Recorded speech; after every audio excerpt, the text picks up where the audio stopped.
Well, Neil, unfortunately there's only one place to start with the news that the club has effectively been relegated from the Premier League after Sunderland's win over West Brom on Wednesday. What's your immediate reaction to that? Oh, huge disappointment, of course. You're keeping your fingers crossed. You're hoping for a result that takes it to the last game of the season, which I think last week's performance deserved.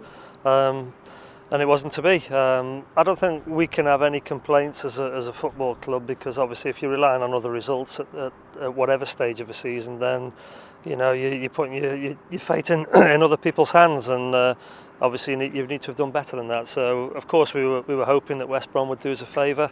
It wasn't to be. So the overriding feeling, of course, is massive disappointment.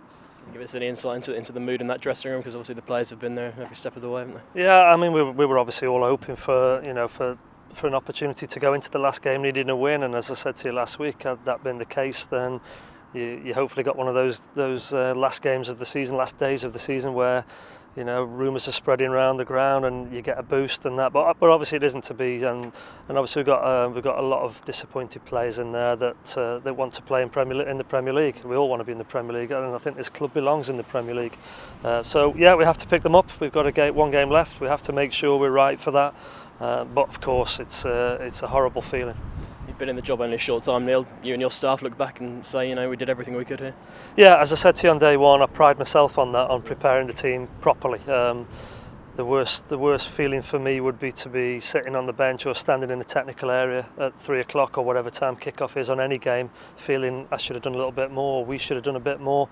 That's not the case. You can feel confident in yourself and content that you've done the right job, and then obviously the players need to deliver, and I think they've been excellent for us in the vast majority of the time in these games. So looking back, would we have done anything different? Probably not. Of course you're always analysing tactics, formations, and it's easy to say if you'd have done that, then maybe they wouldn't have scored a goal, but everything's done for a reason, and it's meticulously thought through, and as I said, that's one of the things that I pride myself on. In these last few weeks, Sunderland have got some exceptional results. There's a bit of credit have to go to them as well. I said, yeah, the circumstances they've had the games has been vastly different to when other teams and ourselves, the way we've gone into games, but take nothing away from them.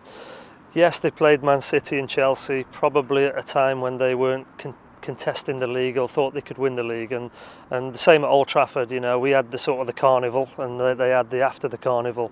So they've had a little bit of luck that way. I think even they would admit that, but put ourselves in that situation. If we'd have done that, we'd have been saying, hang on, we deserve a little bit of credit here. They've actually, no matter what the circumstances, they got the results. Simple as that. So they deserve huge credit for that. They had a little bit of good fortune along the way, but they still had to deliver results, and I fully congratulate them.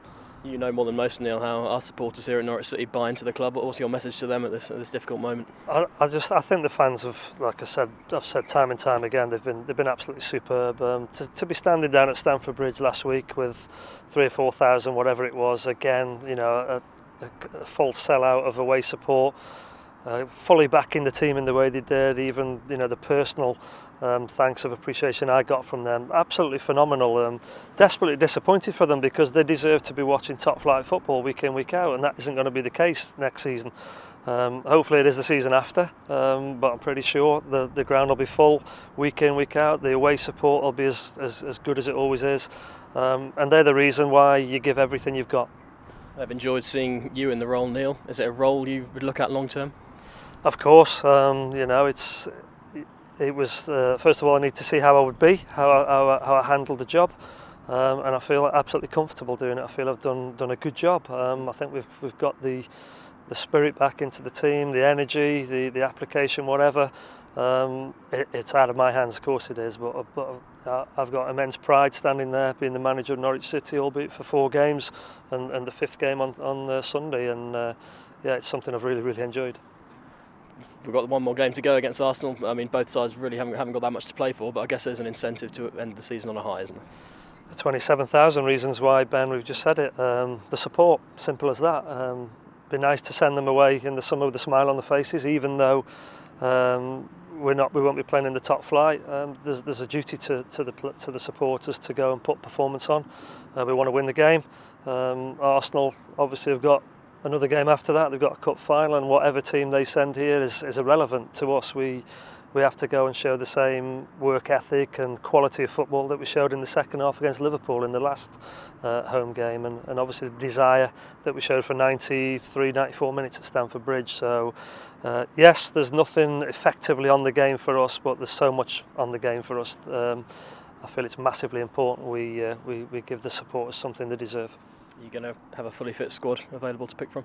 Not fully fit now. There's still injuries, but we've got a good complement of players in there. There still needs to be checks on one or two, but we're hoping we can field a side that can go and get a job done. Expecting hunger from the players to also give the fans something to cheer about? Yeah, absolutely. Something we'll demand, as we have in all the games. It's the bare minimum, really. You've 100% effort and that desire. Fans, as I said before, they'll stick with you if they see that commitment is there. Yeah, they'll take a poor performance at times. They'll take a bit of misfortune, but what they don't accept is not 100% effort, because that's the minimum requirement as a pro footballer. And like I say, the response I've had from the players on the training ground and in the games, we've seen that. So yeah, that's the minimum requirement on Sunday.